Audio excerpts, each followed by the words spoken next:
Hi friends, എൻ്റെ എല്ലാ പ്രിയ കൂട്ടുകാർക്കും ഇന്നത്തെ വ്ലോഗിലേക്ക് സ്വാഗതം.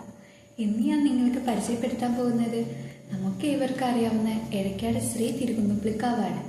ഇന്ന് ഫെബ്രുവരി 15 ഒരു വിശേഷപ്പെട്ട ദിവസമാണ്. അതായത് മലയാള മാസത്തിലെ ആദ്യത്തെ ഞായറാഴ്ച, 30 ഞായറാഴ്ചയാണ്. നിങ്ങൾക്കറിയാലോ, തിരുകുന്നുപ്പള്ളിക്കാവിലെ പ്രതിഷ്ഠയായ ഹനുമാൻ സ്വാമിക്ക് വഴിപാടായി വെറ്റിലമാല, വടമാല, അവിൽ നിവേദ്യം ഇവയാണ് അവിടുത്തെ പ്രത്യേക വഴിപാട്. ഞാൻ വഴിപാടായി നൽകിയത് അവിൽ നിവേദ്യമാണ്. ഞാൻ അല്പനേരം ഭഗവാനെ നോക്കി അവിടെ പ്രാർത്ഥിച്ചു നിന്നു.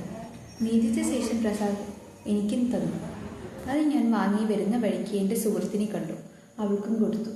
പിന്നെ വീട്ടിലെല്ലാവർക്കും, കൂടെയുള്ള ജോലി ചെയ്യുന്ന സഹപ്രവർത്തകർക്കും പ്രസാദം കൊടുത്തു. നല്ല സ്വാദുണ്ടായിരുന്നു.